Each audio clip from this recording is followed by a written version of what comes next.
Hi friends, कैसे हैं आप लोग। तो आज मैं आपके सामने बहुत ही सीरियस और इम्पॉर्टेंट बात करने जा रहा हूँ जो कि हर एक डॉग लवर को पता होनी चाहिए।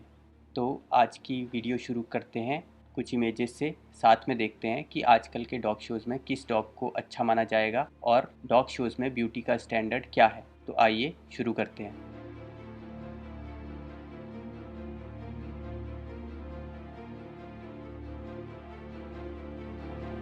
तो डॉग शो में कौन सा जर्मन शेपर्ड जीतेगा? बिल्कुल सही, राइट वाला। और डॉग शो में पग कौन सा जीतेगा? बिल्कुल सही, राइट वाला। और डॉग शो में रॉटवाइलर कौन सा जीतेगा? बिल्कुल सही, राइट वाला। हाँ जी। तो जब हम छोटे होते हैं ना, तो हमारे दिमाग में ब्यूटी का कोई स्टैंडर्ड नहीं होता, पर जैसे जैसे हम बड़े होते हैं हमें ब्यूटी को एक तराजू में तोलने की आदत बनती जाती है, जैसा कि हमारी सोसाइटी हमको सिखाती है, और उसके तहत हमें उसी ब्यूटी से प्यार हो जाता है। और प्यार प्यार तो अंधा होता है, हमें उसके सामने और कुछ नज़र नहीं आता कि इससे क्या नुकसान, क्या दर्द हम किसी को दे रहे हैं। फ्रेंच बुलडॉग्स, पग्स और इंग्लिश बुलडॉग, इनको ब्रीदिंग इश्यूज़ हैं। डॉग भागना तो चाहता है पर भाग नहीं पाता। थोड़ा सा भागने के बाद ही इनको उल्टियाँ आने लगती हैं, सांस लेने में दिक्कत होती है, और कभी कभी इन्हें ज़िंदा रखने के लिए इनकी सर्जरी करवाना बहुत ज़रूरी हो जाता है। तो हमें ये डिसाइड करना होगा कि हमारे लिए क्या ज़्यादा इम्पोर्टेंट है, एक डॉग का पंच फेस, फ्लैट फेस, या उसकी हेल्थ और उसकी पर्सनैलिटी।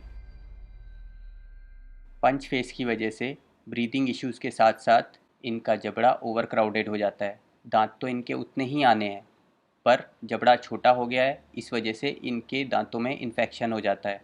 तो मैं आपको ये सजेस्ट करूँगा कि अगर आपके पास ये डॉग्स हैं तो इन्हें ज़्यादा ना भगाएं और एक्स्ट्रा केयर रखें। अगर आपका डॉग सोते समय आवाज़ करता है या कोई भी साउंड निकालता है तो कभी कभी ऐसा लगता है कि काश कोई मशीन होती जिससे पता लग पाता कि इन्हें क्या इशू है, क्या दर्द है, क्या परेशानी है। कि मैंने आपको बोला कि प्यार अंधा होता है। क्या आपको पता है कि अपने अंधे प्यार की वजह से हमने ब्रिटिश बुलडॉग्स के साथ क्या कर डाला है? इनमें से कई सारे डॉग्स नेचुरली मेट नहीं कर सकते और नेचुरली बर्थ भी नहीं कर सकते। ये ज़्यादा भाग दौड़ नहीं सकते और इनमें ऑक्सीजन की कमी है। ऑक्सीजन कम मतलब बहुत सारे डॉग्स को हेलुसिनेशन और बाकी सारे नर्वस डिसऑर्डर्स हो रहे हैं। हाँ जी। तो किसने दिया हमें ये अधिकार कि हम नेचर के साथ ऐसे खिलवाड़ करें? ये तभी होता है जब हमने खुद को खुदा मान लिया है और हम खुद नेचर को चेंज करने चले हैं। अगर हम जर्मन शेपर्ड्स को देखें तो आजकल उसी जर्मन शेपर्ड को अच्छा माना जा रहा है जिसका लेग बेंड हो, जिसकी स्लोप हो, जो बड़ा हो। पर क्या हम जानते हैं कि यहाँ पे इशू कहाँ है?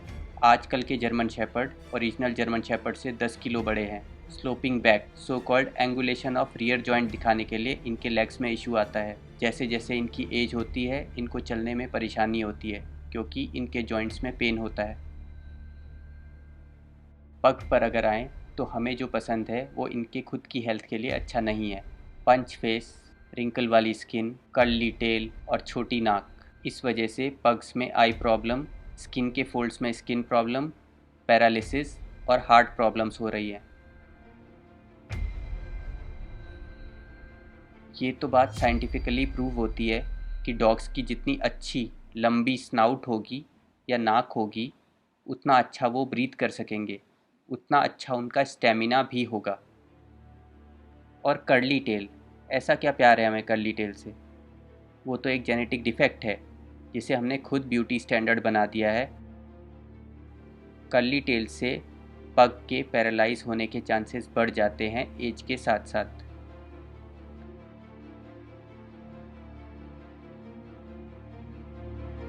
कैवेलियर किंग चार्ल्स स्पेनियल को जो दर्द होता है उसके बारे में तो हम और आप सोच भी नहीं सकते। उसके स्कल मतलब खोपड़ी और उसके ब्रेन के साइज़ में मिसमैच हो जाता है। मतलब ऐसे कि जैसे एक 9 नंबर के पैर को हम एक छोटे 6 नंबर के जूते में ज़बरदस्ती फिट करने की कोशिश करें। उसका ब्रेन उसके स्कल से बाहर निकलने की कोशिश करता है, जिस वजह से उसे बहुत सारा दर्द होता है, वो दिन भर बेचारा शेक ही करता रहता है। एक छोटा कॉलर या किसी से टच हो जाने पे उसे अनकंट्रोलेबल पेन होता है।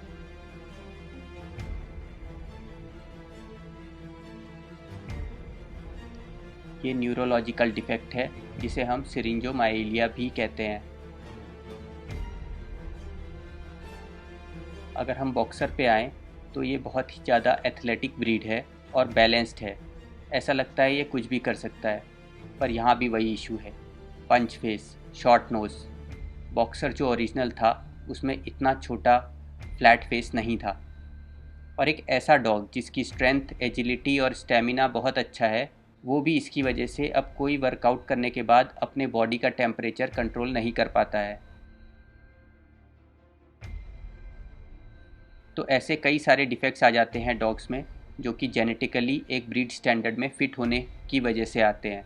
एक्सपर्ट्स कहते हैं कि अगर किसी प्योर ब्रेड डॉग को किसी और डॉग के साथ मिक्स करा जाए तो जो पपीज़ होते हैं वो जनरली हेल्दी होते हैं, जिन्हें जेनेटिक डिफेक्ट्स नहीं होते हैं। तो जनवरी 2011 में कैनल क्लब इंग्लिश ने एक ऐसे डॉग को डैल्मेशियन घोषित किया जिसके ऊपर पेडिग्री में कहीं जाके उसकी एंसेस्ट्री में एक डॉग था जो कि इंग्लिश पॉइंटर था। ये उनके लिए एक सीख है, जो कि क्वालिटी या ब्रीड स्टैंडर्ड की बात तो करते हैं पर कॉमन सेंस की नहीं करते। 1977 में एक साइंटिस्ट ने एक इंग्लिश पॉइंटर को इंट्रोड्यूस कराया डैल्मेशियंस की ब्रीड के साथ। क्यों? क्योंकि डैल्मेशियंस के स्पॉट्स के पीछे भागते भागते हमें ये नहीं पता लग पाया कि वो लोग ज़्यादा स्पॉट्स की वजह से ज़्यादा यूरिक एसिड प्रोड्यूस कर रहे हैं, उस वजह से उन्हें स्टोन्स और अनकंट्रोलेबल दर्द हो रहा है। तो डॉग्स जैसे जैसे हाई यूरिक एसिड बना रहे थे वो मर रहे थे और उन्हें बहुत दर्द भी हो रहा था। जिस किसी को कभी स्टोन्स का दर्द हुआ है वो रिलेट कर सकता है कि मैं कैसे दर्द की बात कर रहा हूँ। डैल्मेशियंस के साथ एक इंग्लिश पॉइंटर को इंट्रोड्यूस करने के बाद जो पपीज़ आए वो कुछ कुछ इंग्लिश पॉइंटर और डैल्मेशियंस के बीच के थे, पर उसके जीन्स अच्छे थे।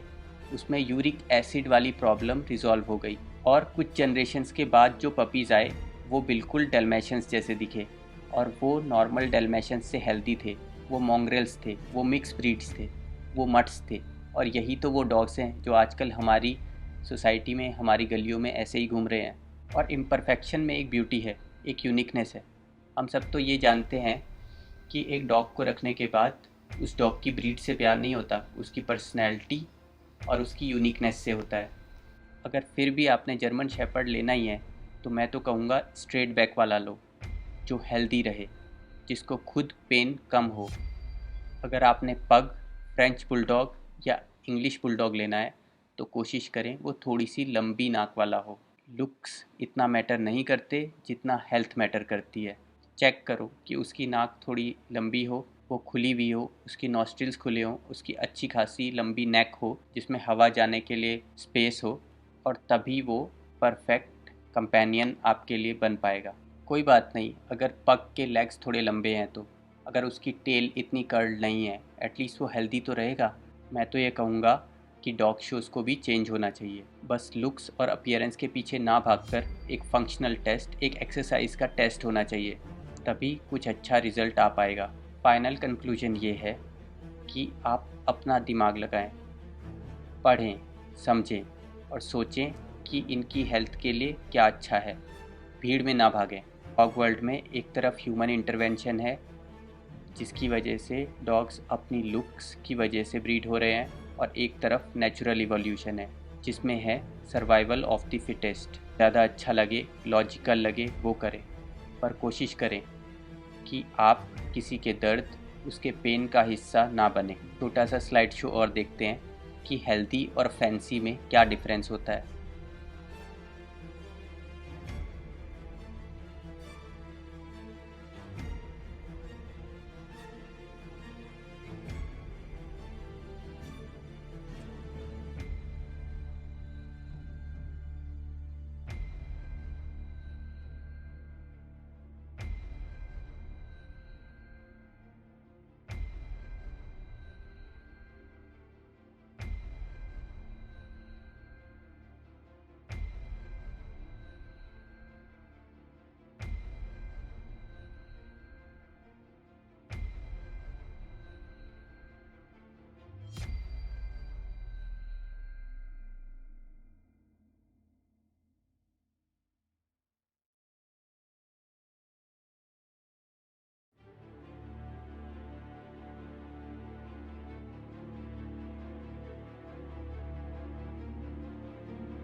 तो आज का वीडियो कंक्लूड करते हैं इस बात से कि always keep the health of animal first and look second. हमेशा हेल्थ को आगे रखें, ज़्यादा प्रायोरिटी दें, लुक्स अपीयरेंस को कम। तो इसी बात पे आज का वीडियो एंड करते हैं। Thank you, bye bye, stay positive.